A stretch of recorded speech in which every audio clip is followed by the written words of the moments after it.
Tetragrammaton.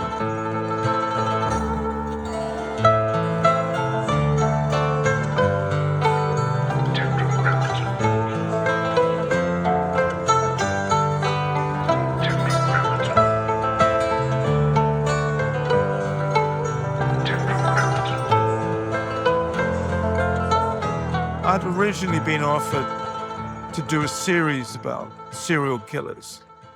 And Eileen was, for a start, the only woman on the list. And I didn't want to do a series, but I started doing some research. And I called up Eileen's lawyer, Steve Glazer. And the first thing he did was ask how much I was going to pay. And I remembered there was the Son of Sam law, which was that people could not benefit from the crimes that had been committed. You know, so I was immediately thinking, this is very strange. The lawyer is asking me for money, in a sense, for him to benefit from. Was that your first film in the U.S.? No, the Lily Tomlin was, yeah. And I did Tattooed Tears as well. So I had this phone conversation with Steve Glazer and then thought this was a really interesting way in. In some ways, he's one of the stars of the movie, if I remember correctly. He is. He is, you know, and he's the sort of, it's hard to really condemn him outright because he's a sweet guy, but he's also incompetent and quite, you know, he defended marijuana growers and obviously had the best marijuana in Florida for that reason, but was quite incapable of handling a capital murder case. Yeah. But Eileen loved Steve, you know, because he amused her and he was amusing. You know, I mean, he'd say, the best advice for my client who's about to be executed is don't sit down, you know. So he says this to someone who's going to the electric chair. Yeah, he says this to someone who's going to the electric, don't sit down, you know, and then he screams with laughter, you know. I think he told the joke to Eileen. She probably found it funny too, you know. So, I mean, you would never dream these things up. No, it's impossible. So you read about Eileen, you thought she was interesting, and then what happened next? Then we flew over to Florida and just started filming pretty much. Was it your first time in Florida? My first time in Florida, yeah. What was that experience like? I think we started off in Gainesville. I always go running in the morning, which is a great way of getting to know a town because you invariably get lost and you see places and meet people. I like Gainesville, actually, and it was, you know, we found a sort of very cheap house to rent, and so there wasn't any big pressure to have an agenda. And we just hung out with Steve, and then slowly the film came together. It was very difficult to get to Eileen. She was in prison at the time? She was in prison at Broward Prison in a different part of Florida. In general, how difficult is it to film in prison? Because you've done that several times. It's tricky. A lot of it comes down to your actual personal relationship with the governor of the prison. And you have to work pretty hard at that to convince them that you're reputable and it's worthwhile. And we did have some problems with the prison in Broward. The problem really was, it was a 6 or 7 hour drive, I think, between the two places. And Steve, we had air conditioning going because it was damned hot there. Steve would light up these unbelievably strong joints. And even though we didn't imbibe much ourselves, by the time we got out of the car at Broward, we were finished. Yeah, secondhand smoke. We were just, you know, and Steve, I remember, went in to see Eileen, and we decided to do a really stupid thing, which was do a sort of driving shot around the perimeter of the prison for no good reason, really. And of course, we got arrested by the prison. They pulled our truck into the prison compound, stripped it completely, strip searched us. And so by the time we got to Eileen to do the interview, it had gone around the institution that this crew had been invented and strip searched. And we were suddenly like one of them. That's really interesting, though. It was really interesting. So Eileen loved us right Yeah, from the beginning. because you were outlaws. We were outlaws. We were like stars. We were like, she thought we were going to be performing as a band in the prison that night. And I kept saying, Eileen, you know, we're like really boring. You're kind of idiots who made a mistake and we're here to interview you. But she retained that sort of childlike, innocent humor about us for years and years, you know. How often would you get to speak to her? Well, over the years, I spoke to her quite a lot. And, you know, she would write to me. And she was actually quite a good artist. She'd draw these pictures. And her letters were like 13 or 14 pages. She had a lot of time. She had a lot of time, and I would send a mean little postcard back. But we did stay close, and I did try and actually get her some different legal representation. But it was with this group of very serious New York women. It was a sort of women's group. And Eileen, they weren't funny like Steve. Probably really good lawyers. It was my impression that they really knew what they were doing. Yeah. And they really could have helped Eileen. But she just was so different. They were so different. What was she in jail for? She was in jail for 7 murders. 7 murders. Yeah. She was in jail for And was it clear that she did those murders? Yeah, it was clear. But what was unsure was whether or not the first person she murdered was a guy called Richard Mallory, who was a serial sex offender. And that was never disclosed to the jury for some reason. And I think he did torture her. And, you know, I think she murdered him. And then I think murdering was easy. But she wasn't like a serial killer. I don't think she enjoyed murdering at all. I think she was just really down on her heel and wasn't a very good prostitute and was running out of funds. I think it was more like robbing and not leaving a witness behind. I see. What was it like to talk to her? What was it like to look into her eyes? I mean, I have to say, it was the first film I made where I felt really personally involved. You know, and I felt Eileen herself was a real victim. She'd been abused by both her grandfather and her brother. You know, she'd been living like a feral animal in the woods. She'd somehow fallen between all the cracks with the social services, wasn't at school. And, you know, her life was kind of disaster. And she kind of never really stood much of a chance. Yeah. And she was so kind of trusting with us and so pleased whenever we came to visit her, you know, almost like a little kid, that it was, you know, it was distressing. I felt really, really very upset. I was actually called as a witness for her final appeal before execution, which is when I started making the second film. How many years later was that? Got about 10 or 12, I think. So I felt very, very involved in that particular story, her life. Did you keep up communication with her during the 14 years? Oh, yeah, I did. That's when she wrote all the letters. Funnily enough, her best friend called me on my way to come and see you today. Really? Yeah. What are the odds? Yeah. Well, I think Netflix has just done a update of the film. And there was the movie Monster. Which was, yeah, exactly. With Charlize Theron, which was based on your films, I guess. Yeah, exactly. And I gave Charlize a whole lot of, you know, films and rushes and stuff that I had, which I guess she helped her get her character right. So some of these stories really stay with you. You know, you become very involved. And I guess it's one of the things that I like so much. You become very involved in people's lives and you care about them.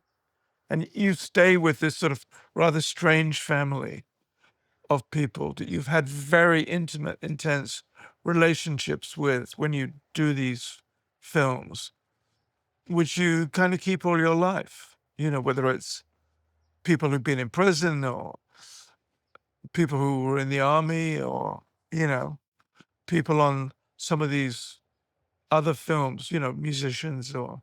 And they're all people that you would have never come across in your normal life. Well, exactly. And that's what I've particularly enjoyed about it, you know, and that you kind of care about each other and you have had a very wide education of people with entirely different backgrounds and experiences and that you come to really respect and adore in the whole process. How did you come to making documentaries? Well, I was not a great student at school. I was interested and inquisitive. And I found from the age of 14 or 15, wandering around with a stills camera somehow gave you the freedom to strike up conversations and friendships that you would never normally have had. And I think making films was a progression from that, really. I loved the work of Jack London. I remember when I was at school, he wrote this book called People of the Abyss, which was really about the East End of London and that world there. He wrote it in a very visual way. And I thought that would have been an amazing document on film. So there were kind of things like that that really got my interest going.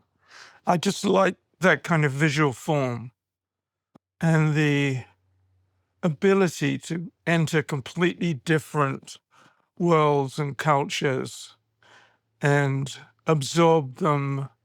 And it was like learning properly, Yeah. not looking at a book, but interacting with people and being aware that things are complicated. You would meet people who you might really not share the same political outlook at all, but there was something like a spiritual bond that was so strong and so magnetic that it overrode everything else. So those kind of judgments that you would normally make if you looked at somebody's character assessment on paper would be completely different and much more complex when you really got to know them and hang out with them. And film, you know, making documentaries really gives you the time to do that. And so I had wonderful friendships that I wouldn't have had otherwise and was educated by people who were far more worldly than my background, which was pretty removed in a way. Mhm. I love the idea of the camera was the thing that allowed you to speak to people. Mm. In most cases, the documentarian's invisible. And in your case, you're in the film too. And that was the first time I saw one of your films. That was like the breaking of the fourth wall. Yeah. And that was just a fascinating thing. I'd never seen anything like that before.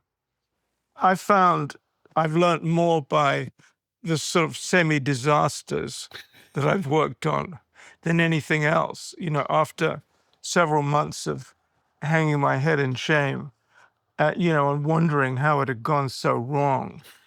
Then on the next film, you incorporate all those mistakes. And I had done this film about Lily Tomlin, the comedian. I love Lily Tomlin. Yeah, I love Lily Tomlin too, and was so enamored with her work. And Joan Churchill and I went on a kind of long adventure with her, which was her preparing for a big Broadway show, Search for Signs of Intelligent Life in the Universe. But right from the beginning, there were a lot of problems. That, Like you know, what? Lily is a great artist and was sort of at the height of her success, but she was incredibly insecure. And so we would go on the road with her to try the show out with different audiences. And sometimes we would only see her on stage. We wouldn't see her for the week. And sometimes we'd see her peeking out from the curtain in the little motel we were staying in. But I think she was so worried about the show She thought we were probably documenting a disaster. I see. And she was extremely troubled. And it kind of got worse and worse, Did really. she invite you to film? Yeah, she did. Hmm. We had a mutual friend, which was the doctor, this wonderful old doctor called Elsie Georgie, who was a kind of doctor to the stars at that time and was very close to Jones' family. But I think, we were filming on and off for about a year and a half, and it somehow never got better. We had worse and worse stories that we would tell friends over dinner. Hmm. But when the film came out, it was the archetypal film of somebody preparing for a show and then taking it to Broadway and it being an enormous success. But we had none of the angst, that real angst, the sort of paranoia, All the things that make the successful ending that much more interesting. exactly. And in a way makes you love Lily even more. Yes. Because she was so insecure and so full of self-doubt, which would have been, I think, enormously sympathetic and encouraging for other people to have seen that. And, I thought it was an incredible failing on our part that we hadn't found a way of incorporating all that story, which would have made it a great story, Yeah. as against a sort of, so we did this and then we did that. Were there any things that you tried that didn't work to get her more involved or open? I think our mistake was to go in with a very fixed idea that we were going to make this kind of film. I see. And breaking the fourth wall, breaking the fourth wall is a big thing. Yeah. It requires you to suddenly be part of the story. And it also lets the audience in on all the difficulties and problems you're having, which of course are much more revealing than the ostensible thing. And people define themselves, I think, more with their problems and the things they don't want to talk about or address Yeah. than what they do. And the trouble is we were playing the old traditional game. It's very interesting. I never thought about this before, but in some way, your films are the documentary of the documentary being made on the subject. Exactly. Because I think you go in to tell a story because you are interested, you're inherently interested. But your adventure of making that story is so much more complex and revealing than what you had ever imagined when you were writing your treatment or whatever you were doing. And documentary is a form that enables you to be very spontaneous. And, unlike feature films, you don't go in with a set script and a schedule, and you have an enormous freedom, which is actually, I think, very seldom used because, at the moment, I think documentaries have become very corporate. Corporate bodies like having a lot of control. So everything is very controlled and formatted. But I think probably, when the great documentary legends like Wiseman and Penny Baker and Leacock and Drew, when they were starting, it was the Wild West. Mhm. It was a big open, and people would try out things in a way that I think it's harder to do now, probably. Yeah. The formats become cookie cutter in some ways. Yeah, it's become less challenging probably for the audience Yeah. because they kind of know what they're going to get. And I think people would have so loved Lily had we shown the horrors that she was going her through. vulnerable self. Yeah, her vulnerability, exactly. Instead of which we ended up with a $11 million lawsuit from Lily at the end of it. Wow. Which was a waste of all our time. I mean, Yeah. the film eventually came out, but instead of it being a celebration of this great thing. Which was your only intention, yes? Yeah. Oh, absolutely. The intention was to show the struggle of creation. And part of the struggle of creation is you pull your hair out and you can't sleep and you you're distrustful of people around you, and you think people are trying to get you and they're actually trying to help you. And I think if you have all that in the mix, you get a pretty amazing portrait of the artist who is going through hell to finesse what they're doing. In a world of artificial highs and harsh stimulants, there is something different, something clean, something precise. Athletic nicotine. Not the primitive products found behind convenience store counters. Not the aggressive buzz that leaves you jittery, but a careful calibration of clean energy and focused clarity. Athletic nicotine. The lowest dose tobacco-free nicotine available. Made entirely in the USA. No artificial sweetener, just pure, purposeful elevation. Athletic nicotine is a performance nootropic.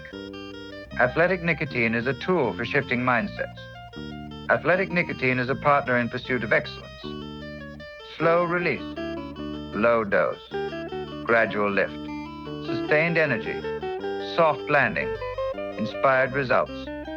Athletic nicotine, more focus, less static.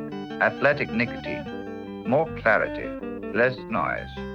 Athletic nicotine, more accuracy, less anxiety. Athletic nicotine, from top athletes pushing their limits to artists pursuing their vision. Athletic nicotine offers the lift you've been looking for. Learn more at athleticnicotine.com/tetra and experience next level performance with Athletic Nicotine. Warning, this product contains nicotine. Nicotine is an addictive chemical. What's the first of your movies where you appear in the movie?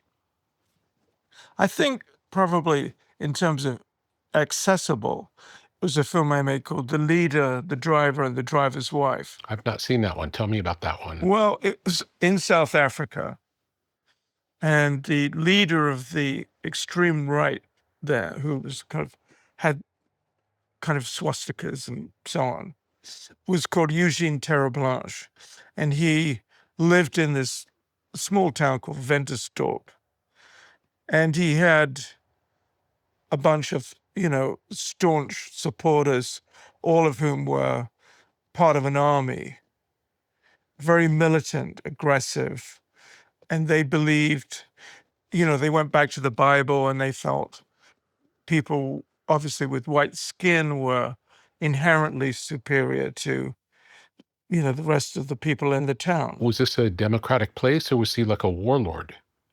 He effectively ran the town. He was murdered hideously a few years later. And we went there to kind of make a film about Mandela was about to come out of prison. There was going to be a big change in South Africa. The question was there going to be revolution? Was there going to be massive bloodshed? Was the white army going to join people like Terreblanche and come out and fight? Or was Mandela going to be able to have truth and reconciliation, which was what he wanted? So we went to Ventersdorp. How did you find out about the story? Was it something well known in Britain at the time, or no? Not really, no. I had read an article about Terreblanche, and we'd actually gone to South Africa to make an entirely different film. What was the one you were planning to make? It was about these Christian encounter groups, where the amazing thing in South Africa at that time is a lot of Black kids had never touched white skin. And they really thought they were going to evaporate, or the color bar was that severe in South Africa then. But there wasn't really a profound enough encounter. It didn't really go much beyond that, because the Christian groups themselves were very conservative and not really interested in taking the exploration too far. It was still a very rigid society with, people lived in different parts of the town, and it was still very and the thinking was segregated still. And we spent a week or so with them, and then thought, this is not really going anywhere. Mm-hmm. And then I remembered reading this article about Tablanche, and What do you remember from the article? what I remembered was it was a kind of amused piece about this guy who had beaten various people up in the town, somebody who worked at the service station, who came out with, he was kind of like a puppet Hitler. He was an orator. He wrote poetry. He rode a big horse called Sturm. It sounds crazy. It's kind of crazy. Well, I was just this a thought place where everybody rode horses? quite a lot of people rode horses, but he was a Boer from a Boer family, and they regarded themselves as the founders of South Africa. They had these ox carts, and so the horse was part of that mystique. And, we just drove to Vendersdorp to see what it was like. And one of the meetings was happening, where he was there and there were all the people doing the Hitler salute. Wow. And he gave this, well, we didn't understand much of it because it was all in Afrikaans, but it was this sort of incredible speech and everybody went crazy like that. And, we started filming it. We didn't really have permission. And partway through it, one of the audience got up and actually knocked the cameraman out. Your cameraman? Yeah, my cameraman, who ended up on the floor. And I think it was that action that made the driver, who was Tablanche's personal driver, drove him around to all these things, who was actually turned out to be a sweetheart of a man called JP. He took pity on us and said, I'm so sorry. It's just like, please, come to my house and at least have some supper or something. That was kind of our way in. We became very close to JP and got to know a lot of these supporters. So, I was a character in it too, because Tablanche really didn't like me very much at all. How could he not like you? He thought we were, really a bunch of amateur students who didn't, because proper journalists would come out for the afternoon, do an interview and leave. Yeah. And we were there endlessly and staying in someone's abandoned farmhouse, because even then it was dangerous to be in a farmhouse in the countryside. And, he didn't take us seriously at all and would have these incredible explosions in front of us. And, it was kind of like a black comedy about the white right, really. And I think we all learned an amazing amount doing the film. And it was a very different style for English television at that point. You made it for BBC? I made it for Channel 4. And I think, being in the film was something that was slightly frowned upon at that time. But I think it galvanized an audience, and it was funny and it was unexpected. And a lot of the contradictions were there that we hadn't had in the Lily Tomlin film. And there was a friendship, an unlikely friendship, but we had a friendship with JP, who, in a sense, was just born at a particular historical time, but was inherently a very kind person. So I think all that kind of came out in the film. And how was the film received? Yeah, it was received, incredibly well. It was more of a sort of English thing, because I don't think, America's not that interested in South Africa, but it was very interesting. It was very emotional too. I remember meeting the South African general who was in charge of all the forces at that time. And he had been so amazed by Mandela and so won over by Mandela that he had decided to actually support Mandela and give people like Blanche and up, which was regarded as, him being a traitor to the Boer people and so on. But it was incredibly moving seeing how somebody who had been so entrenched had changed his position and Just saw something new. saw something very new. Yeah. And I think we were able to incorporate a lot of the problems of making the film into the film. I mean, that was all there. All the difficulties in dealing with Blanche, for example. If we were 5 minutes late for an interview, he'd go ballistic, And frankly, him going ballistic was more interesting than what he had to say. So what were your takeaways after that experience? I think I would do all the research that everybody would do, but also go into every film with a pretty open mind, without any fixed opinions or things I wanted to prove, or I didn't have an agenda. I think that was the first thing I felt that should kind of go. All those films were a real exploration of who these people were. I think that's what drew me to your films so much, is that they didn't feel like they were trying to convince me of anything, but just exposing me to things that I would never otherwise get to see.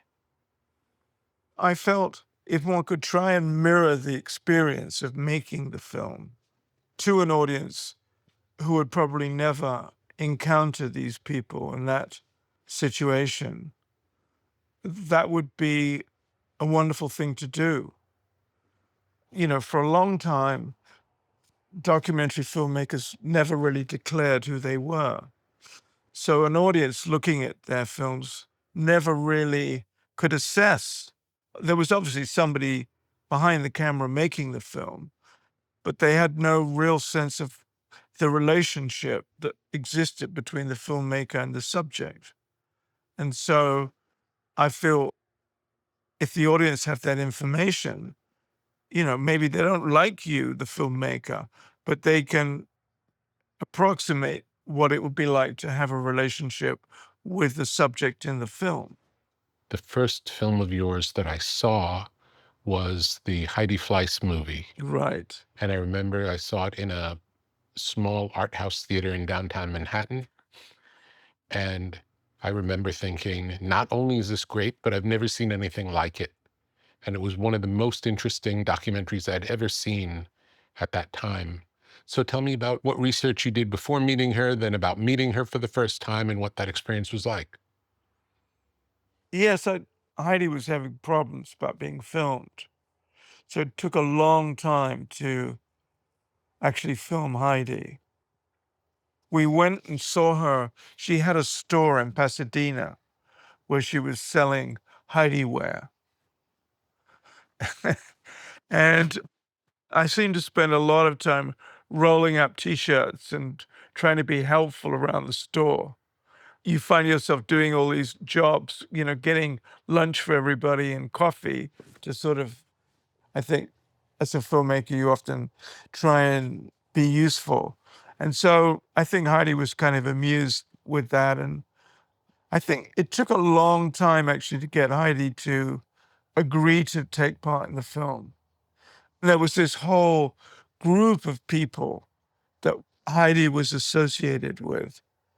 There was Madame Alex, who was the Madame before Heidi, who Heidi had sort of stolen all her clients. And Madame Alex was very resentful of Heidi. And then there was this sort of Svengali figure called Yvonne Nage, who curiously had been a film student with my film professor. Really? Yeah. Amazing. And I remember telling my film professor that Yvonne Nage was involved as a sort of pimp in this film I was making. And he said, "Oh, I always knew he'd do well."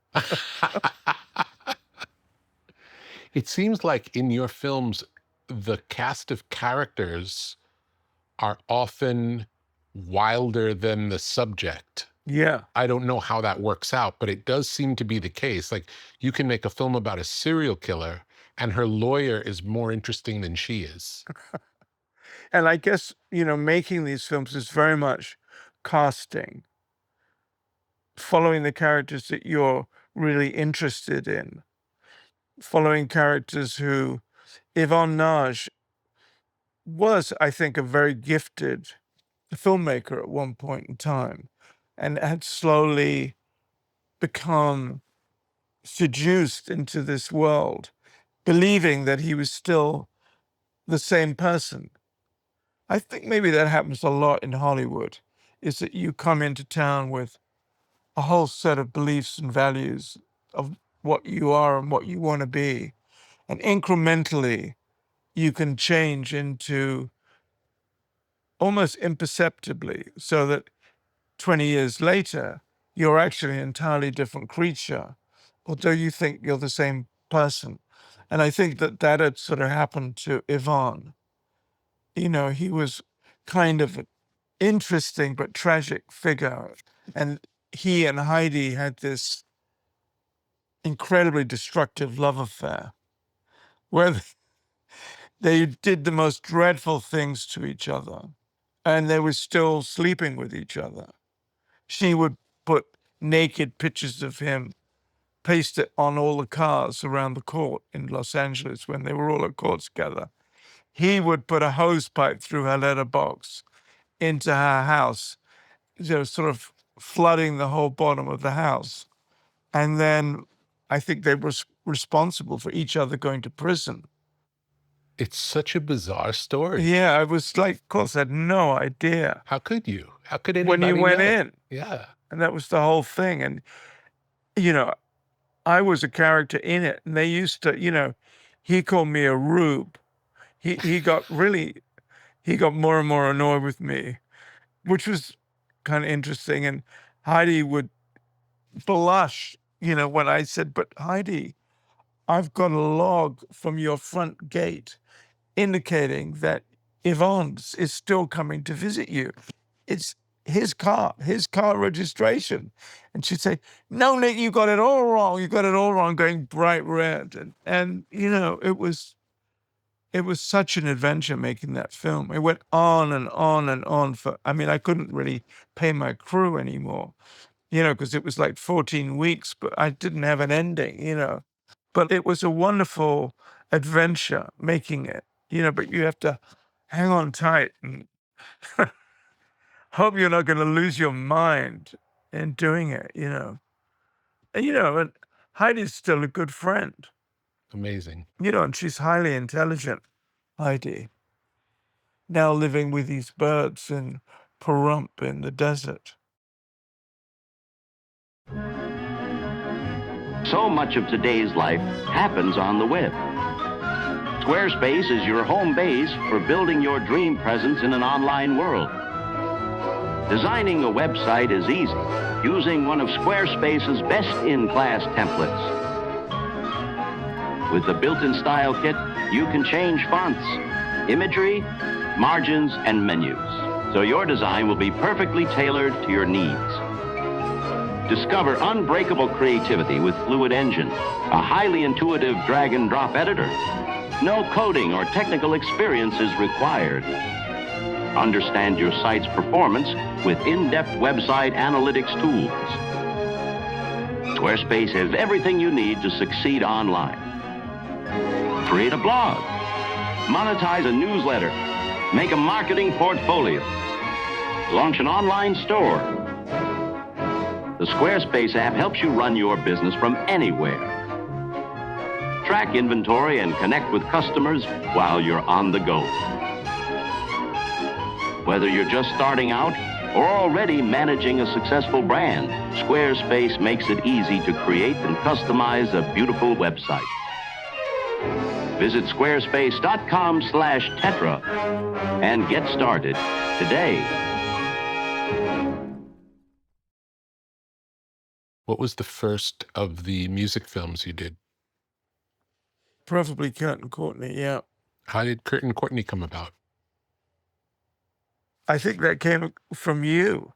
I don't think it came from me. Well, I think you said there's a very interesting, because I'd made the Heidi Fleiss film, and then we had a lot of really interesting talks about many things, Gene Scott included. Oh, yeah. And I think you said there's a really interesting article there was some magazine that it wasn't Uncut, but it was to do with a marijuana. High Times? Maybe it was High Times. And there was a really interesting article in there about Kurt and Courtney, which I read and thought, this is indeed an interesting story. And then I went up to Portland and Seattle and started making that film, which was very much not at all a traditional music film. Did you go in knowing anything at all? I went in really knowing nothing. Do you remember who you talked to first? I think we first went to Portland because we were having real problems getting access to anybody particularly close to Kurt. And Kurt had been with a record label, was it Sub Pop? Yeah. Who I think thought we were the enemy. So we went to Portland and talked to all these bands that had been contemporaries of Kurt's, like Napalm Beach and various other ones too. I don't think any of them ended up in the film, but one of them was breeding rats, and they were all living in these crazy places. And I guess it was at a time when there was a sort of culture that was really on heroin. So we learned quite a lot about that. And then in Seattle too. And it was in the rainy season. And we stayed in the cheapest hotel we could find in downtown Seattle, and slowly, got to know some of Kurt's family and his girlfriends. And I mean, looking back on it, it was a pretty depressed subculture, I think. It was very wet when we were there, but it was kind of dark in a way. Yeah. It was not a particularly enjoyable film to make. There were bands like Screaming Trees. Yeah. And you could, we got a real feeling of where the music had come from. But it was kind of a disastrous shoot. I didn't have my normal crew with me. Why was that? Rita, who I'd worked with for years, was living in England, and her husband had died, and she had 2 small children. And Barry Ackroyd, the cameraman that I worked with, who also shot a lot of Ken Loach's films, and actually he's done a couple of films with Charlize now. Wow. He's a really amazing cameraman. I remember when I said to him, would he come and shoot the film? His first question was, is Rita coming along too? And I said, no, Rita can't do it. I always remember his words. They were, I think without Rita, I'm not psychologically equipped to deal with you on this shoot. That's great. Yeah, isn't it? Real vote of confidence. Yeah, because Rita was the sanity in these often insane films. Yeah. And Barry was the one who was knocked out. The leader who felt, instead of the camera feeling like this art form, it was like a battering ram in my films sometimes. And so I had a completely different crew. I remember one of the guys was somebody I'd met at Whole Foods who just, said he'd loved my films. And I said, okay, come along, Yeah. And then he had a friend who I remember one morning going into their room, and they were in bed with one of the subjects who was badly on drugs. And I was like, this is like not good. And so I kind of started all over again I see. on that film. Are there typically breakthrough moments in the process of making these films where something happens? Yes, I think sometimes you feel you've kind of got a complete picture of that person. You understand them. And obviously, if they're a central character, it's going to give you sort of some kind of arc of understanding, which is, I guess, what you're looking for. A development of a character. I remember, when we did Soldier Girls, What's that one? that was a film that Joan Churchill and I did in Georgia. And it was basically about following women through basic training. And there was this really tough drill sergeant called Sergeant Abing, who Woman or man? he was a man, I see. but the rest, the platoon was women. And it was in Fort Gordon.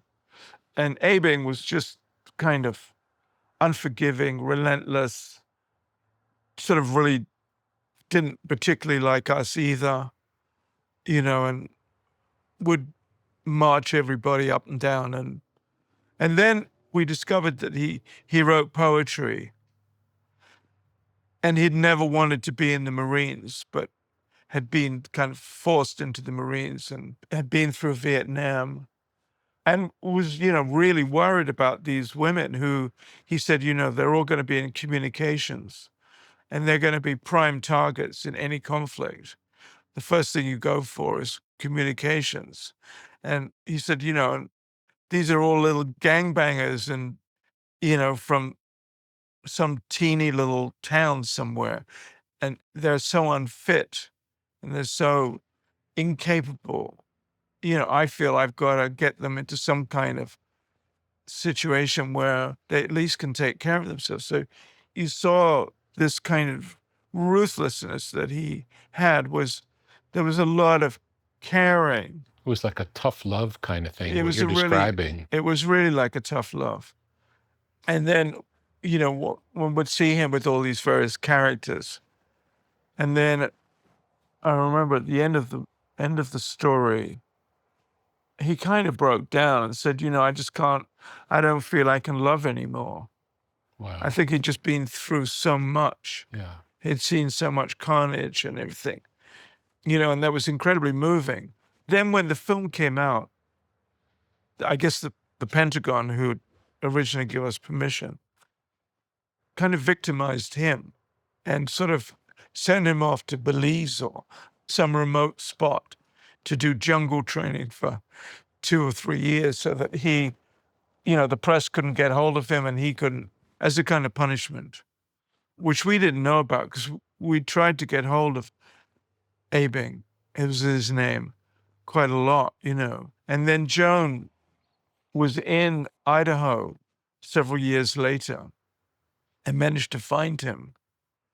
And he was completely forgiving. He was still the same guy. And then when Joan got back to Los Angeles, she opened her suitcase and Abing had put his Purple Heart Wow. in the suitcase, So you could have these, incredibly profound relationships with people. You So touch beautiful. yeah. And you'd never know it from the outside. No. Has your work ever been banned or censored? Yeah. There's quite a lot. Give me an example. Well, again, Joan and I made this film called Juvenile Liaison. What's that? It was a scheme that the police had in Blackburn, Lancashire.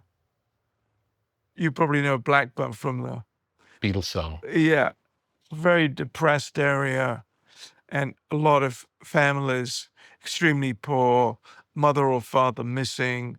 And the police had this scheme where the police would try and help with, kids who weren't getting on it properly at school, or were stealing, or were abusing their parents, or were discipline problems.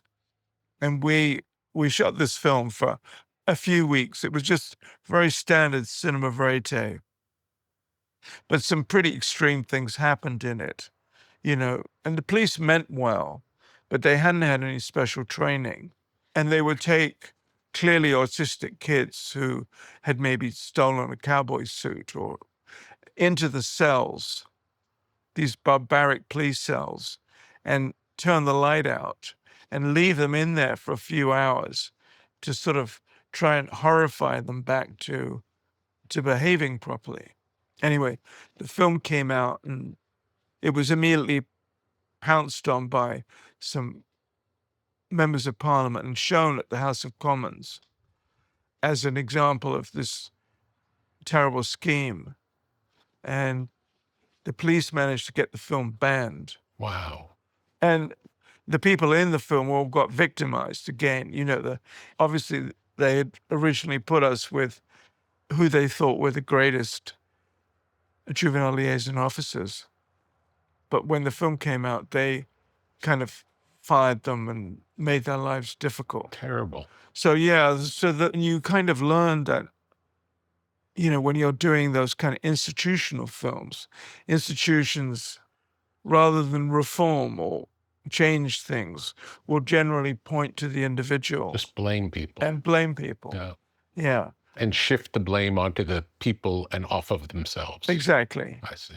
And obviously you as the filmmaker take a certain responsibility for, especially those people who've been obliging and you've spent months and months with. So I felt terrible about this particular police sergeant, but that film was banned and, has never really been shown in England. And then lots of lawsuits. What are the kind of lawsuits? Well, the Whitney estate, actually even Leonard Cohen's estate. Really? Tell me about the Whitney Project. Did you start that from the beginning, or was there already something happening? No, we started from the beginning. Oh, I don't know the story of this movie. I've never seen it. Well, I'd gone into Showtime. I was pitching them some story. You can tell when people are completely disinterested. They're sort of yawning and looking at their watches and stuff. And I realized it was going disastrously wrong. So I suddenly said, Whitney. I'd been for a hike that morning with a friend, and he, for some reason, had said, what happened to Whitney? This was... How long was this after her passing? Not that long. Hmm. He had brought it up on this hike, and I thought, what did happen? Neither of us knew. Yeah. So I just sort of said, Whitney, apropos of nothing. Suddenly I had all the interest.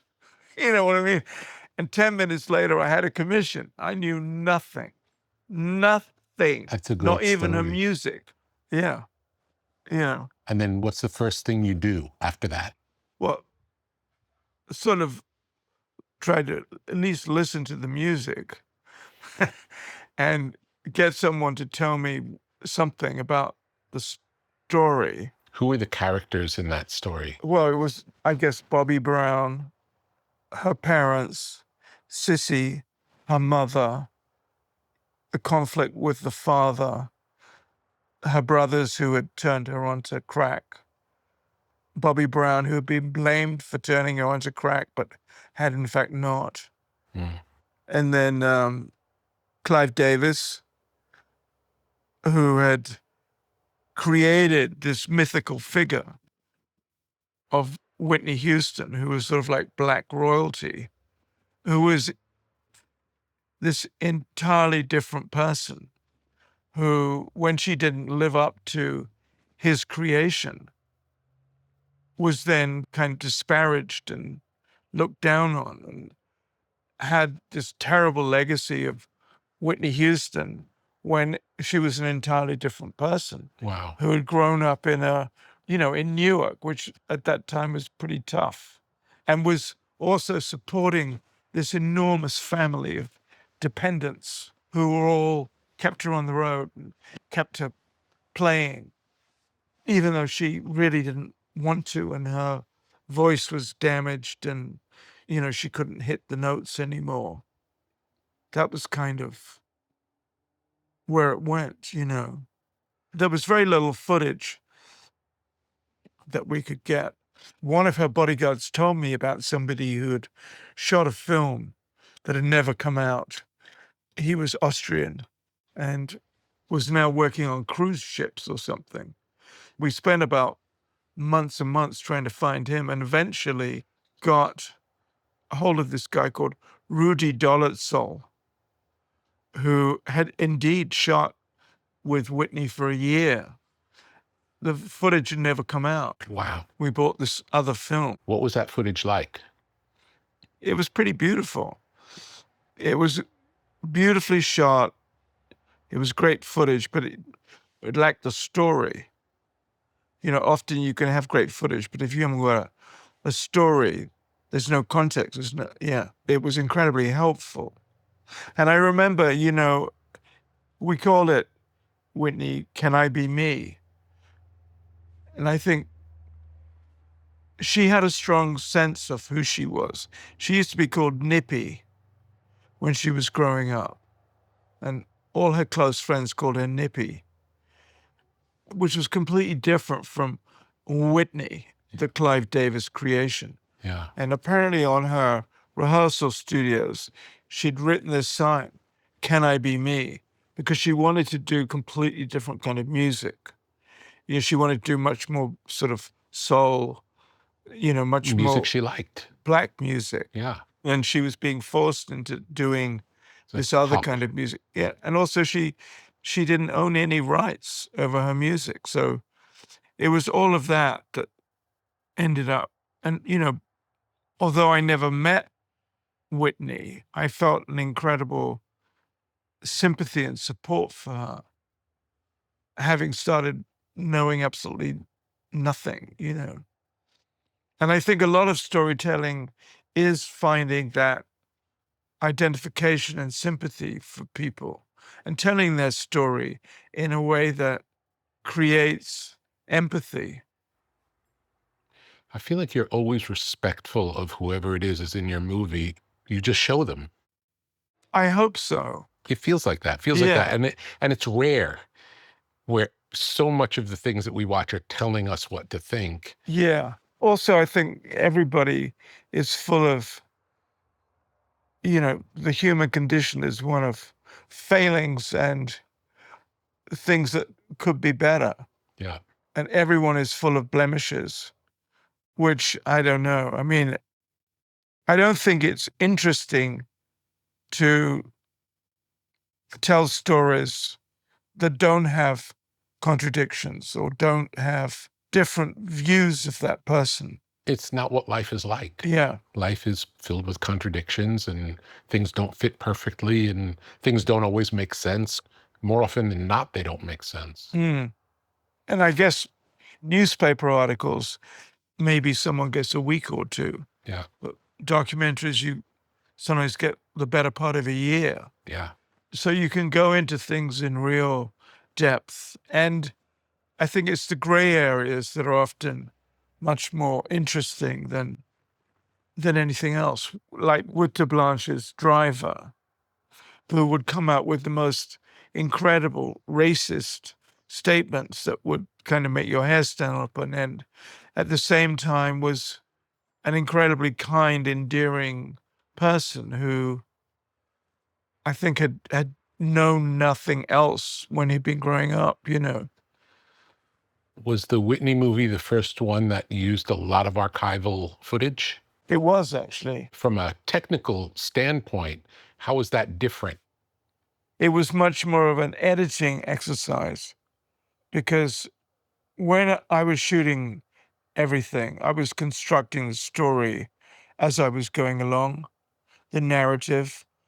So, you'd shoot one scene and then think, I need this, or I'm interested in finding out this aspect. So it was kind of like working with building blocks. you'd do one kind of interview or have one kind of scene, and then you knew you needed this scene with that person, or you narrowed down your vision. And so by the end of the shooting, you'd really know precisely what you were doing. Whereas at the beginning, you start with an open slate. Or, when you've got a ton of archive, you kind of have to build a story around the archive and find the archive that illustrates the story. I found it very difficult to begin with, I think. It's a whole different way of working. It's much more finicky. But in some ways, I quite liked having the peace of the editing room. Yeah. And being able to have a sort of disciplined day. It was probably much longer edit than usual. Yeah, it's very tricky. In the Whitney thing, we didn't have to source that much archive because it was all there. Mm-hmm. But in other films I've done, waiting for the archive, finding the archive is such a time-consuming business. And then molding it into the story and finding the relationship between the different bits of archive is also kind of tricky. It's just a different discipline, I think. Yeah. And the Stones film that I did was almost all archive. Interesting, but, kind of frustrating to work with.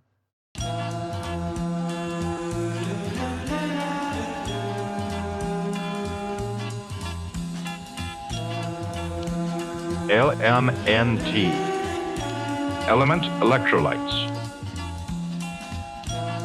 Have you ever felt dehydrated after an intense workout or a long day in the sun? Do you want to maximize your endurance and feel your best? Add element electrolytes to your daily routine. Perform better and sleep deeper. Improve your cognitive function. Experience an increase in steady energy with fewer headaches and fewer muscle cramps. Element electrolytes. Drink it in the sauna. Refreshing flavors include grapefruit, citrus, watermelon, and chocolate salt. Formulated with the perfect balance of sodium, potassium, and magnesium to keep you hydrated and energized throughout the day. These minerals help conduct the electricity that powers your nervous system so you can perform at your very best. Element electrolytes are sugar-free, keto-friendly, and great tasting. Minerals are the stuff of life.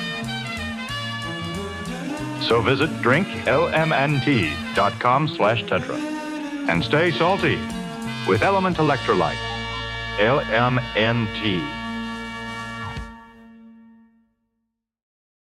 Tell me about Biggie and Tupac. Biggie and Tupac. What made you want to make that film? Well, I'd always wanted to do a film about the LAPD.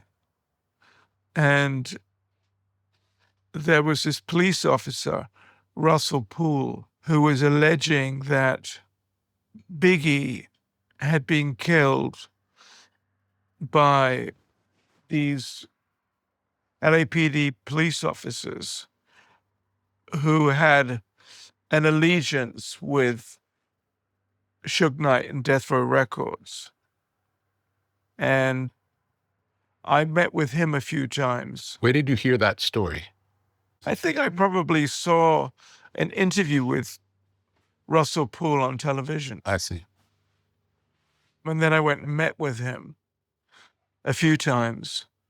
And then also met with Biggie's mum, Valletta, at the beginning, who was very anxious to get to the bottom of who had killed her son. At that point in time, no one knew anything? No. So that was really the way in on that one. And what happened next? Well, Channel 4 put the money up for it. I've been moderately lucky in that I haven't had to wait enormous amounts of time generally to get funding, which I think can be so frustrating and depressing for a lot of people.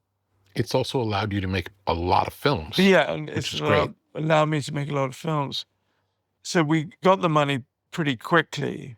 And then it was this sort of real conundrum of there were all these different theories and different people. And, there's a lot of shenanigans going on. And also there were two people. So it was very difficult to do justice to them both because obviously they had this real connection.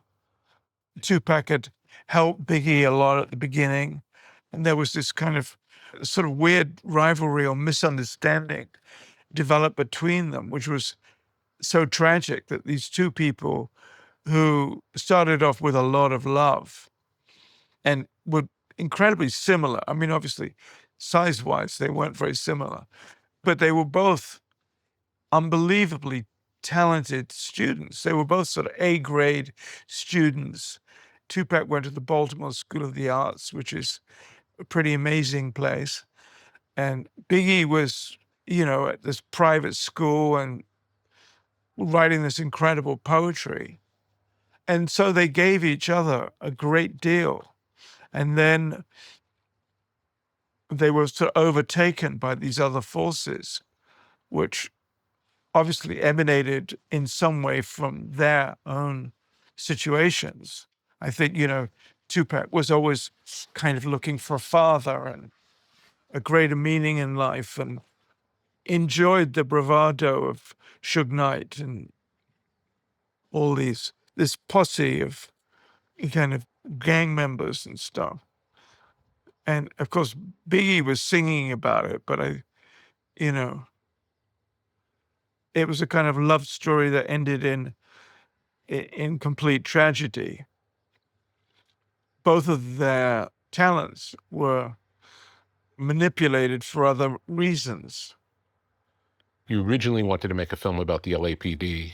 Right. Did the LAPD piece of the story become a big part of the story? Well, yes. Well, then there were these three police officers, David Mack, Rafael Perez, and this guy called Elijah Muhammad or something. Those three police officers were two of them had worked at death row as off-duty police officers and were also members of a gang, the same that Suge was a member of.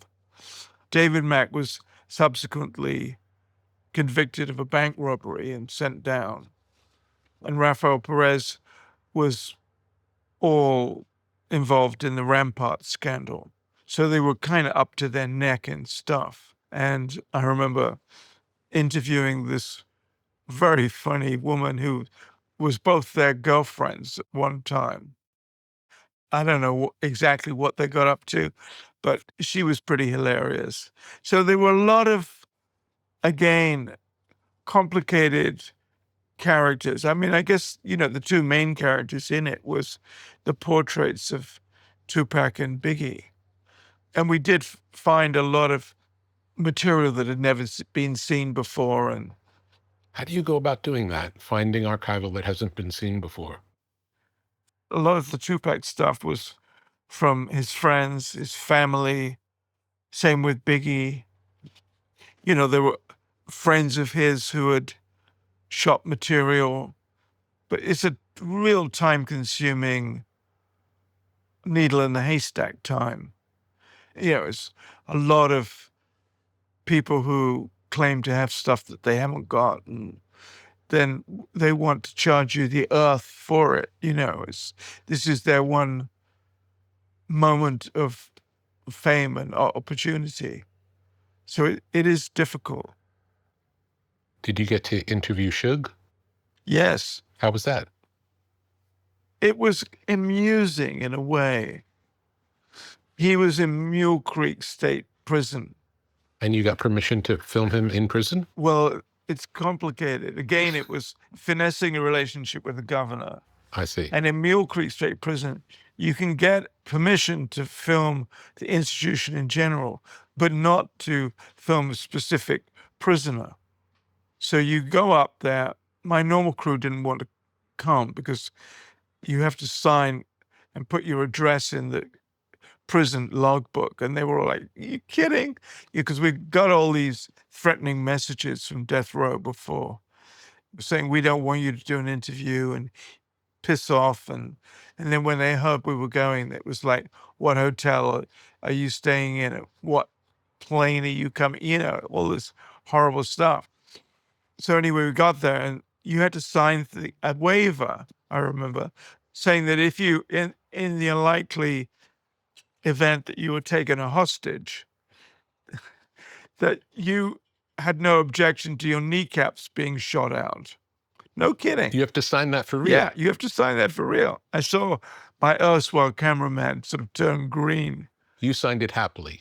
Well, I just thought this is ridiculous. This is like a farce. Anyway, so then the superintendent of the prison says, I'll have to take you around. What do you want to do? We sort of did a couple of cursory other interviews. And then I said, you know, we want to talk to Suge Knight. And he said, oh, fine. You know, so he took us to Suge's cell. But at the time that you went, you didn't know what was going to happen. You didn't know for sure you would get to talk to anybody. No, we just went up there.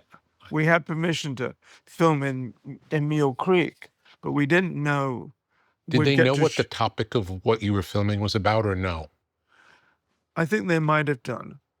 I mean, the superintendent was super obliging. Great. And, you know, he took us, Suge was on the phone at the time. I said, oh, shall I go and, I'll go and ask him, you know. And super says, no, I think I might have more luck. You know, I think Suge was trying to get on parole or something. I see. So he went up and, you know, death row had said, he's not going to talk to you. So you might as well just forget it, you know. So he comes along and he has to go back to his cell to get a big cigar. And then we do an interview with him outside. Is he smoking the cigar? Smoking the cigar. Amazing. In Right. prison. Yeah. Amazing. In the prison. And he obviously could make as many phone calls as he wanted, kind of thing. He seemed to have a lot of rights, one way or another. I think he probably has a lot less now that he's got a big conviction. Is he in prison now? Yeah. I wasn't aware. I think he was sentenced for murder. You know, he knocked that guy down with his car and stuff. I don't know. Deliberately. So you interview him smoking a cigar outside, and was it illuminating? Well, I think the circumstances of the interview were illuminating. You know, he said, I don't want to talk about the murder of Biggie or right up front, but he said, I want to give a message to the kids. And then he came out with this pretty, given that you've seen the rest of the film and you knew what he was up to, it was this kind of almost Christian message to the kids. And then I asked him a few other things about Snoop Dogg, who he was threatening to kill at the time. And, you know, he talked about Snoop being a snitch and that snitches got killed and all that kind of stuff, you know, but I wouldn't say it was one of the finest interviews, but it was very telling, the circumstance of it. And it was frightening to be there, actually. You know, he's quite an intimidating presence. You know, he's very big. And then he's got this very soft, gentle voice, which I found completely freaky, you know, because everything about him is menace. And the voice made him even more menacing. Wow. So the film, you know, was sort of, well, I think it was a good portrait of the Biggie and Tupac thing, but inconclusive in that the LAPD have never, it's still unresolved, you know. It's unresolved in the movie. Is it still unresolved to this day? It is. If something got resolved, would you go back and add an ending to the movie or no? I don't think so. I think it's just a portrait of those people at that time I see. in that particular situation. Are all documentaries that about a particular moment in time? It's not a biography.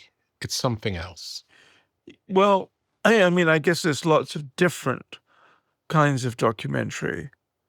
I think none of them are definitive, but they're an interpretation of a particular situation at that time, I think.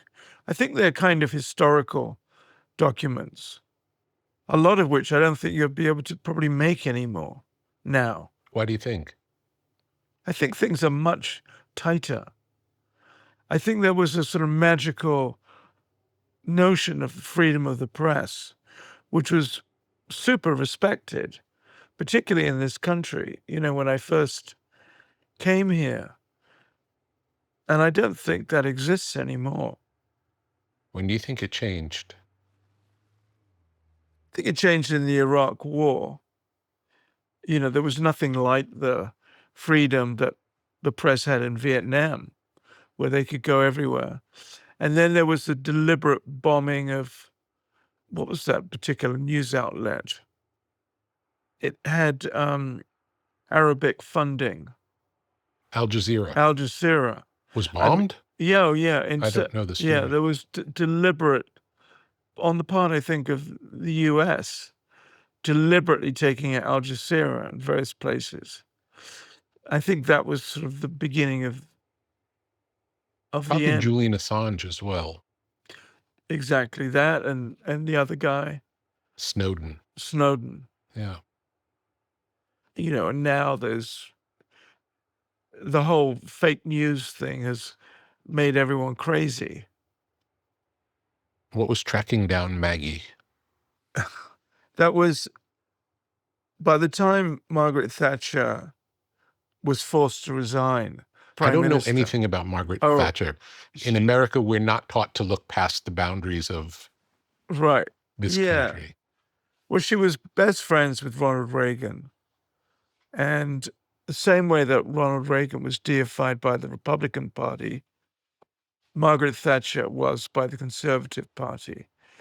It was a sort of all-out reevaluation of the sort of paternalistic policies of following the Second World War, of building a home fit for heroes and the state's obligation to the workers and so on. She reevaluated all that, completely changed it. Did it impact everyday people's lives? Yeah. In what ways? Well, she destroyed the unions, who were a really powerful force. They were protecting workers' rights. They were very involved in industry. They were nothing by the time she had finished. She passed legislation making the closed shop illegal, and she was kind of forced to resign by her own party.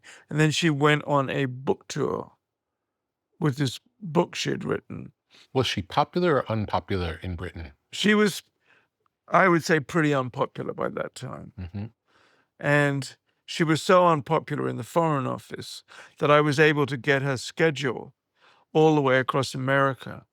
So I knew where she was getting her hair permed and what hotel she was staying in, and, It seems like a security risk. Yeah, exactly. Well, we obviously weren't going to do anything No, to but her. still, it's like Exactly. it tells you something's wrong if you can. Yeah, exactly. If you can get that information. And so we sort of evaluated her, who she was and what she'd done while in power as she was going across America, and also looking at all these arms deals her son had done by virtue of his association with her, with Iraq as well as the Arabic states. Incredible sort of corruption that was also part of it.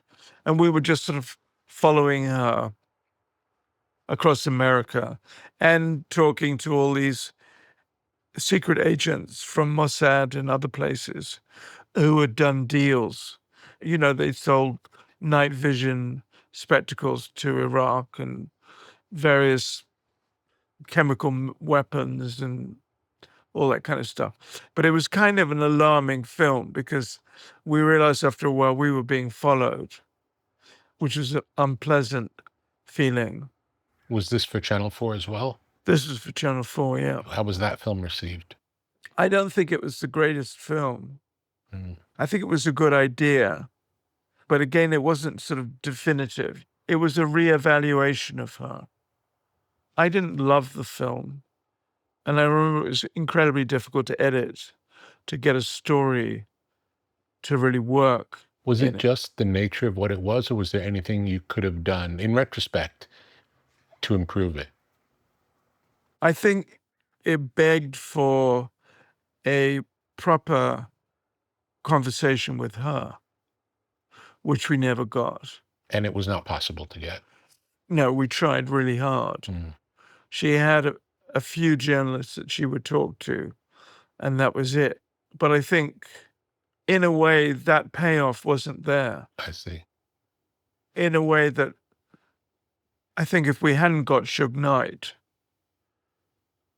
you wouldn't have had the payoff on that film. Sometimes the hardest thing is to get the end, to get a sense of proper closure. And when you don't get that, you know, like we didn't get it in the Margaret Thatcher film, there's always that kind of nagging feeling that you could and should have gone on a bit longer. With Kurt and Courtney, there were all these allegations about Courtney, and it was a nightmare getting up at the ACLU dinner saying, should you really be awarding Courtney this prize when she's... You did that? Yeah, I went there to do that. Milos Forman was there and with the Larry Flint film. And it was a big event. It was a big Hollywood event. And Courtney was guest of honor. You had not talked to Courtney yet? No, I hadn't talked to her. And we first see Courtney coming out of the loo. She's clearly just done a line. And then there were all these speakers coming up to a podium, talking to this room, right? And I sort of worked out when I could nip up in between speakers. And I just went up there. And I kind of knew what I was going to say. I think I said, I don't want to be a party poop. But, you know, Hollywood sometimes has a problem of distinguishing between fact and fiction. And it was giving the torch of freedom to somebody who had threatened journalists in the past, esteemed journalists, and threatened to bludgeon someone with Quentin Tarantino's Oscar. And so was it really wise for them to be giving the Torch of Freedom Award to Courtney Love? At which point this guy jumps up from the audience. I was praying for someone to remove me, but around about this time, because I'd run out of things to say. I mean, the best thing they could have done is just leave me up there like a blithering idiot. You know. Anyway, he came up and... Were you arrested? He kind of literally manhandled me off the stage. I see. Just a person in the audience? No, he was the host. I see. Of this. Not a security guard? No. He was a guy in a suit. Well, the security guard wouldn't have known that I was not supposed to be up there. I see. Everyone thought I was part of the show. I was in a suit, white shirt, and, you know, I had all the gear on, right? But I was a dreadful coward. I mean, I really didn't want to do it. It was, you know, a complete nightmare. I was sort of drenched with sweat. It sounds horrible. Horrible. And I remember I had this very gorgeous girlfriend at the time, Belgian, who was really gutsy. And she said to me at one point, because I was kind of, oh God, I can't do this. If you don't do it, I will.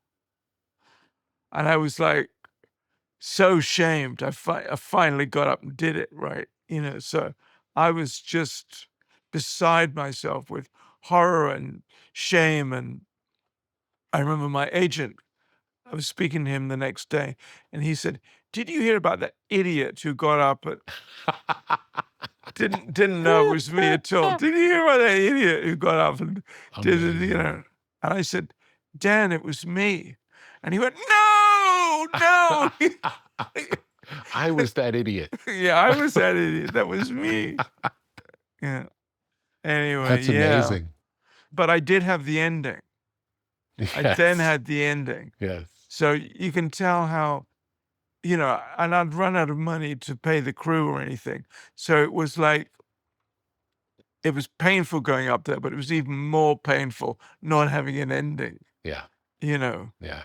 And I wish kind of, you know, with the Thatcher film that I think Rita, this is a bit of an excuse, but I think Rita and Barry had just about had enough on that film.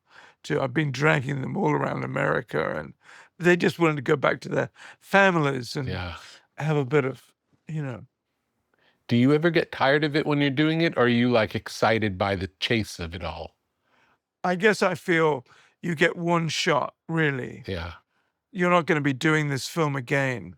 And I had the experience of making a couple of films for television when I first came out of film school, and really feeling they could have been really great, but they fell way short of that because they were so compromised by time and other things. And I felt that was kind of a disservice to the people in the film as well as us, the filmmakers. So, you know, it's also kind of a record of your ability or lack of ability at that time, you know, and you just want to get it as good as you can.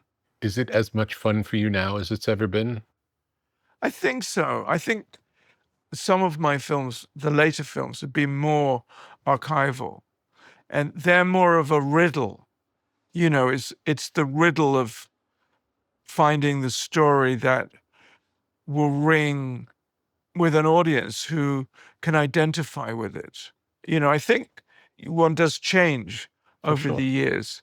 You know, I think I was I hope obviously, so. I hope so. I hope so. Yeah. I'm much more angry, I think. And probably, you know, the well was a lot more political, directly political than it is now. What is direct cinema? I made this big feature when I was just starting. It was a bad film. I had a wonderful cast. It's one of those unfortunate things where I can only blame myself for not making a great film. But I found working with a gigantic crew and not working with people who were acting themselves, I just couldn't do it properly. And so direct cinema was, for example, I made a film about the Chinese cockle pickers. They were these kind of undocumented workers from China who ended up picking cockles in this place called Morecambe Bay. Cockles are these kind of shellfish you can eat. And it's very dangerous because the tide comes in incredibly fast. And they were forced into doing that because they couldn't get employment anywhere else, really. And anyway, 25 of them drowned. Wow.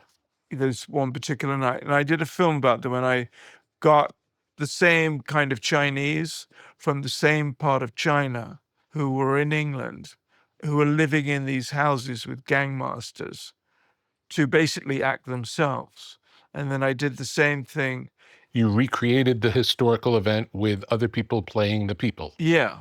That's interesting. Because they were basically non-actors. Non-actors who had come from the same background, who were living in these 5 to a room in these houses, who had left their families behind in China, often with the grandparents, their kids, some of which they'd never see again because... Was it like a version of slavery? Slave labor, really. Really? Yeah. When was this? I did that in, I think, about 2005. And this was happening in Britain in 2005? Yeah. Still happening?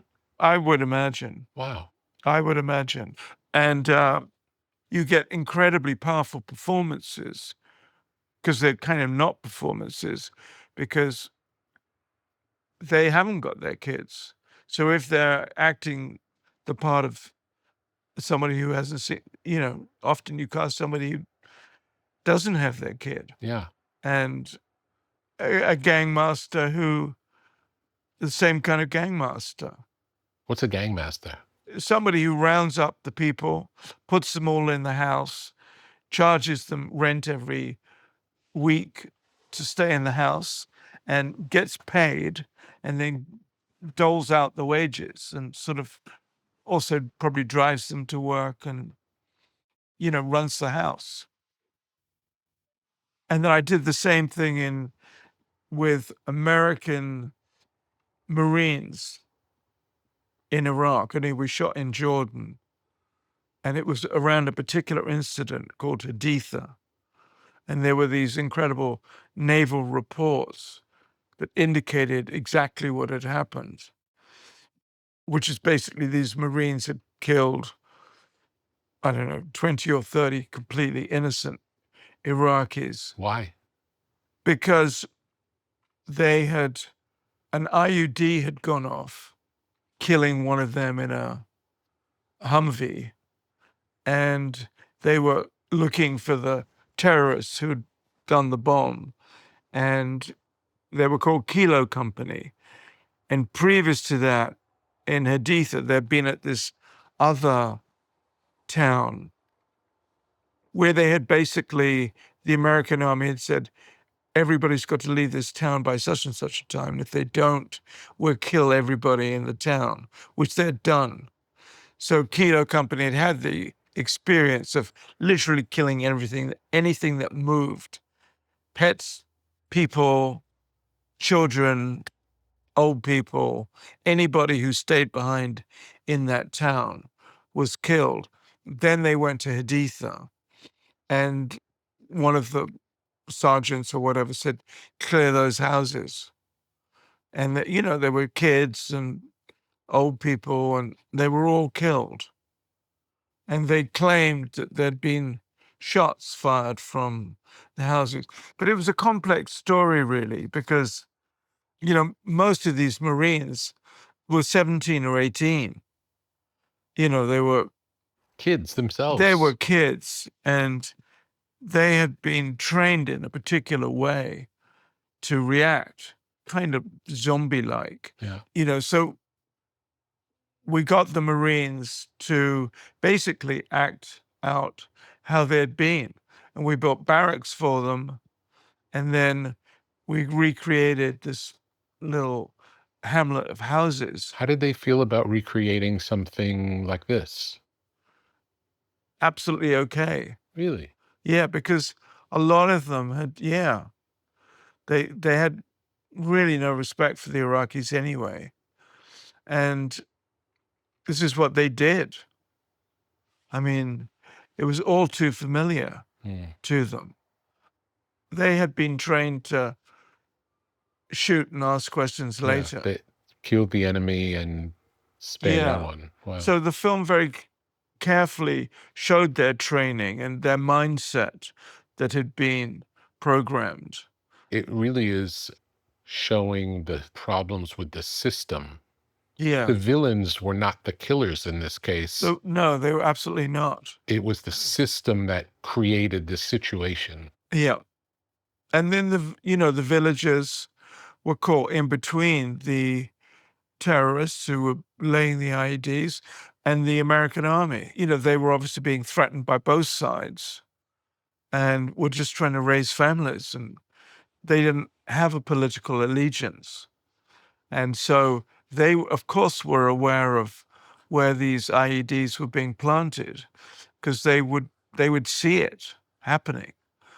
And then, of course, the Marines would be furious that they didn't tell them and that one of their number had been blown in half. Yeah.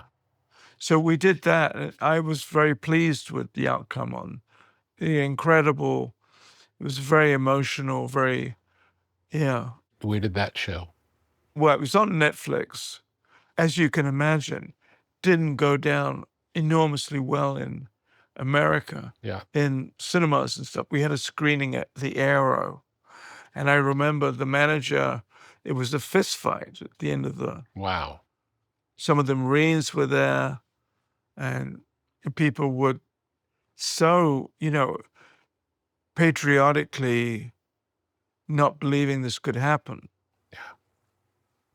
Are there any stories that you've been wanting to tell that haven't been able to do yet? There are a couple of things I started, I didn't finish, but I think I've been lucky in that I've been able to do most of what I wanted to. I mean, I think it was possible to make more political films, more social films when I was starting than now.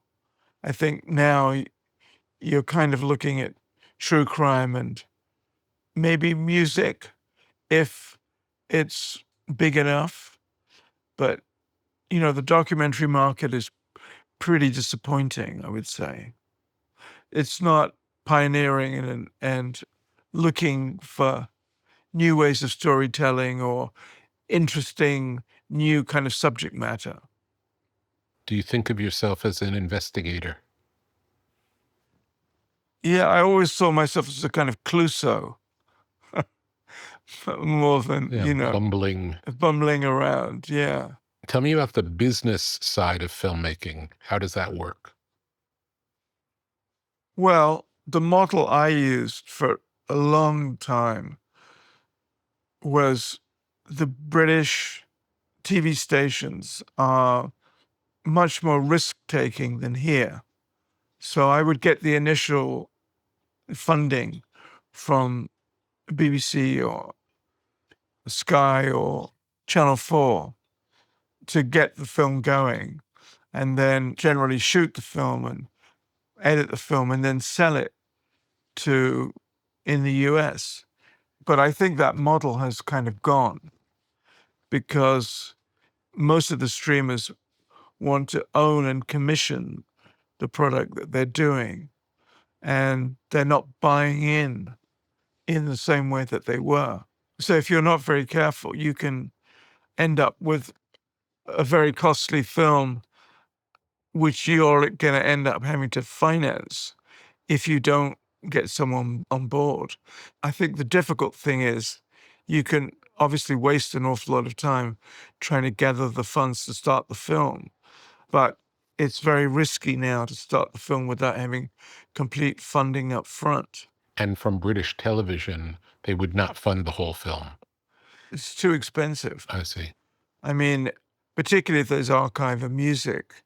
I think you're probably lucky in the UK with a documentary getting, I don't know, £400,000 or £500,000, which is probably $800,000.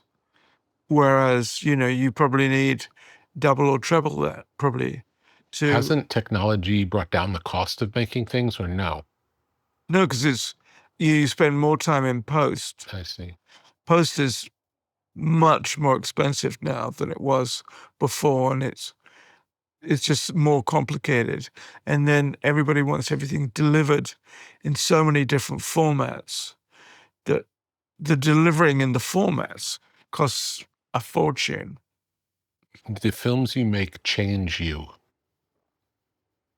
I felt very changed by the experience of making Eileen, and, the relationship with Eileen, the relationship with Sergeant Abing, this wonderful Liverpudlian housewife called Ethel, who sort of educated me politically.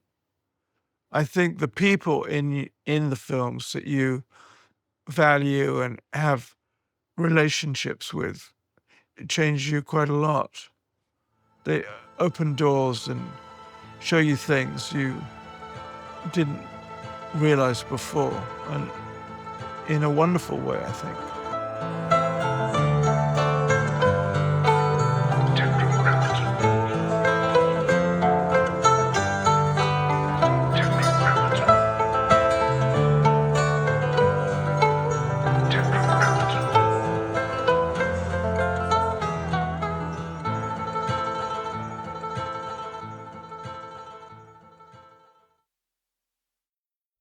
Tetragrammaton is a podcast. Tetragrammaton is a website. Tetragrammaton is a whole world of knowledge.